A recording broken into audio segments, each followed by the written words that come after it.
So ইয়াত আমি এটা কেপাচিটৰ আৰু ইয়াৰ বেসিক প্ৰিন্সিপল অৰ্থাৎ ধাৰক আৰু ইয়াৰ এটা মূল নীতি ইয়াৰ মূল নীতিৰ বিষয়ে আমি ষ্টাডি কৰিম সো সবতকৈ আগত আমি জানি লওঁ যে এই কেপাচিটৰনো হয় কি সো ইয়াৰ যদি সংজ্ঞা দিবলৈ যাওঁ সেয়া হৈছে a capacitor is a system of two conductor separated by an insulator it is an arrangement for storing large amount of electric charge and hence electrical energy in an small space ধাৰক হৈছে দুটা পৰিবাহীৰ নিকায় এটা যি অন্তৰকৰ দ্বাৰা পৃথক হৈ থাকে ই বহু পৰিমাণৰ বৈদ্যুতিক আধান আৰু বৈদ্যুতিক শক্তি একোটা সৰু ঠাইত বা স্থানত সংৰক্ষণ কৰাৰ এটা ব্যৱস্থা অৰ্থাৎ কেপাচিটৰ হ'ল দুটা কণ্ডাক্টৰ এনেকুৱা এটা এৰেঞ্জমেণ্ট য'ত দুটা কণ্ডাক্টৰ এই ৰঙাখন দেখিছা নহয় ধৰা হ'ল এইটো অন্তৰকৰ দ্বাৰা তোমাৰ পৃথক হৈ থাকে আৰু এই সিস্টেমটো আমি large amount of energy store কৰিবলৈ ইউজ কৰোঁ আৰু যেতিয়া কেপাচিটৰ এটা আমি চাৰ্জ কৰোঁ তেতিয়া ই ইলেক্ট্ৰষ্টেটিক পটেনচিয়েল এনাৰ্জিৰ ফৰ্মত ইলেক্ট্ৰিকেল এনাৰ্জি তোমাৰ এনাৰ্জি ষ্ট'ৰ কৰি লয় আৰু এই ইলেক্ট্ৰিকেল এনাৰ্জিক আমি পিছত ইলেক্ট্ৰিকেল চাৰ্কিটত যেতিয়াই প্ৰয়োজন হয় তেতিয়া ইউজ কৰিব পাৰোঁ অৰ্থাৎ সিম্পলি ক'বলৈ গ'লে কেপাচিটৰ হৈছে এনাৰ্জি ষ্ট'ৰ কৰা এটা ডিভাইচ যাক ইলেক্ট্ৰিক চাৰ্কিটত ইউজ কৰা হয় সো আমি আমাৰ ৰিকুৱাৰমেণ্টৰ হিচাপত বেলেগ বেলেগ শেপ এণ্ড সাইজৰ কেপাচিটৰ আমি নিজে বনাই ল'ব পাৰোঁ সিলিণ্ড্ৰিকেল হওক সাৰ্কুলাৰ হওক এইবোৰ হৈছে সৰু সৰু কিছুমান ধাৰক কেপাচিটৰ হ'ল যি বহু পৰিমাণৰ বৈদ্যুতিক শক্তি মিন্স ইলেক্ট্ৰিকেল এনাৰ্জি ইমান সৰু সৰু জেগাত ষ্ট'ৰ কৰি ৰাখিব পাৰে আৰু যেতিয়াই প্ৰয়োজন হ'ব আমি ইলেক্ট্ৰিক চাৰ্কিট এটাত আমি ইউজ কৰিব পাৰোঁ ইয়াক সো এতিয়া আমি ষ্টাডি কৰিম যে কেপাচিটৰ কোনটো বেসিক প্ৰিন্সিপল অৰ্থাৎ মূল নীতিৰ ওপৰত ই কাম কৰে So capacitor এটা মূল নীতি হৈছে it is based on the principle that when an earthed conductor is placed in the neighborhood of a charged conductor the capacity of the system increases considerably অৰ্থাৎ যেতিয়া এটা ভূমি সংলগ্ন পৰিবাহী আহিত পৰিবাহী এটাৰ ওচৰত ৰখা হয় তেতিয়া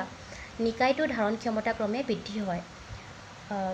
সো এই প্ৰিন্সিপলটো বুজিবৰ কাৰণে আমি এটা কিলম মেটেল প্লেট এটা ল'ম ঠিক আছে যাক এটা ইনসুলেটিং ষ্টেণ্ডৰ ওপৰত আমি প্লেচ কৰিম সো ধৰা হ'ল এক তোমাৰ কিছুমান পজিটিভ চাৰ্জ দিয়া হৈছে তো এক কিছুমান পজিটিভ চাৰ্জ দিয়া হৈছে যেতিয়ালৈকে সেই প্লেটটোৰ পটেনচিয়েল তোমাৰ মেক্সিমাম হৈ নাযায় মিন্স বিভৱৰ মান মেক্সিমাম হৈ নাযায় ইনসুলেটিং ষ্টেণ্ডৰ ওপৰত ৰখা হৈছে হ'ল তাৰমানে কি কৈছোঁ যে মেটেল প্লেটটো মেক্সিমাম পটেনচিয়েললৈকে চাৰ্জ হৈ আছে তাৰমানে ইয়াক আৰু এক্সট্ৰা চাৰ্জ দিব পৰা নাযায় কিন্তু আমি বিচাৰিছোঁ যে ইয়াক আৰু বেছি চাৰ্জ দিওঁ যাতে ইলেক্ট্ৰষ্টেটিক এনাৰ্জিৰ ফৰ্মত বেছি এনাৰ্জি ষ্ট'ৰ কৰিব পাৰে কিন্তু ইয়াৰ কাৰণে আমি ইয়াৰ যিটো পটেনচিয়েলটো কি কৰিব লাগিব তোমাৰ কম কৰিব লাগিব তাৰমানে আমি কেনেবাকৈ হ'লেও যদি এৰ পটেনচিয়েলটো কমাব পাৰোঁ তেতিয়া ইয়াৰ যিটো চাৰ্জ ষ্ট'ৰ কৰিব পৰা কেপাচিটি হি ইনক্ৰিজ হৈ যাব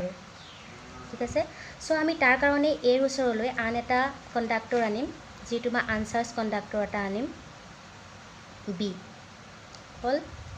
আৰু আমি জানো যে মেটেল কণ্ডাক্টৰত বহুত বেছি ফ্ৰী ইলেক্ট্ৰন থাকে সো সেইকাৰণে মেটেল প্লেট বিক যেতিয়া তোমাৰ এৰ ওচৰলৈ আনিম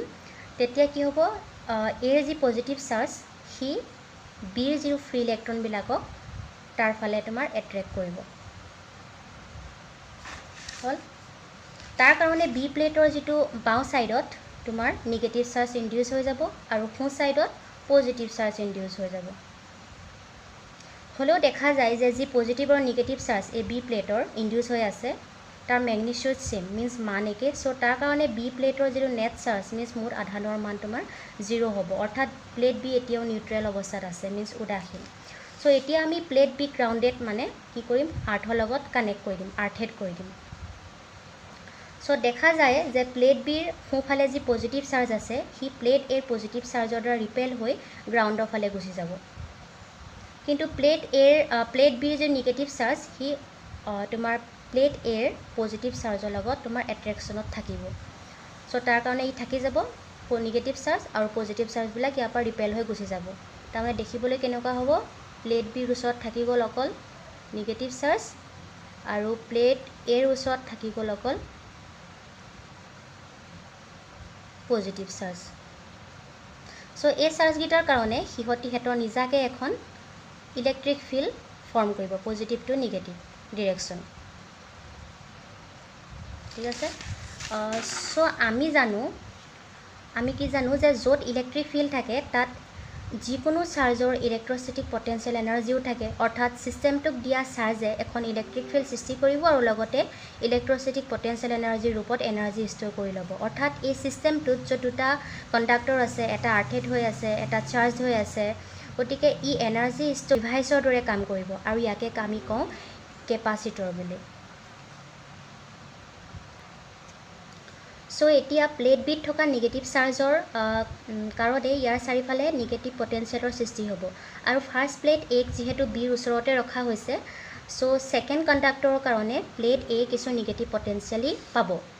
চ' মানি লওঁ যে প্লেট এৰ যা পজিটিভ চাৰ্জ আছে তাৰ কাৰণে ইয়াৰ যি পটেঞ্চিয়েল, তাৰ পটেঞ্চিয়েলৰ মান ধৰা প্লেট এৰ 10 ভল্ট আৰু যি প্লেট বি ইয়াৰ ওচৰত ৰখা হৈছে আৰু তাৰ যে নিগেটিভ পটেঞ্চিয়েল অলপ এ পাব বুলি মই অলৰেডি যিটো ক'লোৱেই, ধৰা হ'ল এ ইয়াৰ কাৰণে যে নিগেটিভ পটেঞ্চিয়েল পালে সেয়াৰ মান ধৰা তোমাৰ 5 ভল্ট। চ' দেখা গ'ল যে total potential at plate A is 5 volt, means 10 - 5 volt. অৰ্থাৎ ফাৰ্ষ্ট কণ্ডাক্টৰৰ ওচৰলৈ গ্ৰাউণ্ডেড হৈ থকা ছেকেণ্ড মেটেল কণ্ডাক্টৰ এটা আনিলে ফাৰ্ষ্ট কণ্ডাক্টৰটোৰ ভাগৰ যিটো পটেঞ্চিয়েলটো ডিক্ৰিজ হৈ যায়, ঠিক আছে। আৰু পটেঞ্চিয়েল কমি যোৱাৰ কাৰণে ই আৰু বেছি চাৰ্জ ইয়াৰ মাজত ষ্ট'ৰ কৰিব পাৰিব। তাৰমানে চিম্পলি ক'বলৈ গ'লে ইয়াৰ যিটো কেপাচিটি আগতকৈ ইনক্ৰিজ হৈ যাব।